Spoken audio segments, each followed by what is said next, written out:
Madame Lazare. Merci Madame la Présidente.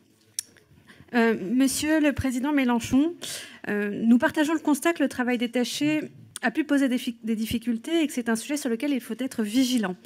À l'examen de cette proposition de loi, j'ai regretté que plutôt que d'apporter des réponses réalistes et crédibles à cet enjeu important, vous ayez cédé à la facilité d'une position caricaturale.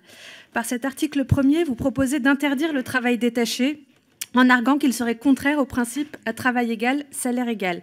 C'est pourtant aujourd'hui bien le cas et c'est le résultat des négociations qui ont été poussées par le chef de l'État et qui ont abouti à une révision importante de la directive européenne sur le travail détaché.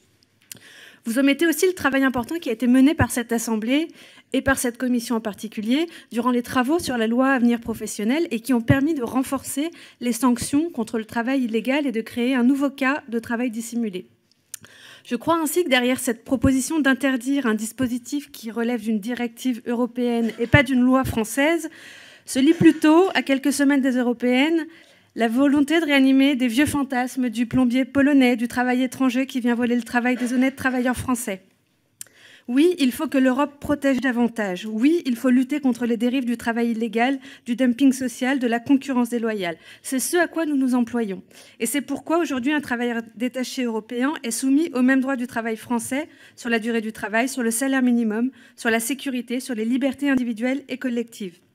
Le travail détaché est limité à 12 mois maximum. La lutte contre les fraudes a été renforcée.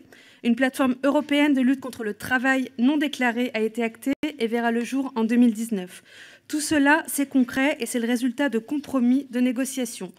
Continuons à avancer, mais pas dans la caricature. C'est la seule méthode qui me paraît valable et fidèle aux intérêts des Français et de la France, car nous ne nous passerons pas d'une Europe qui permet la libre circulation des biens et des capitaux. Je vous remercie.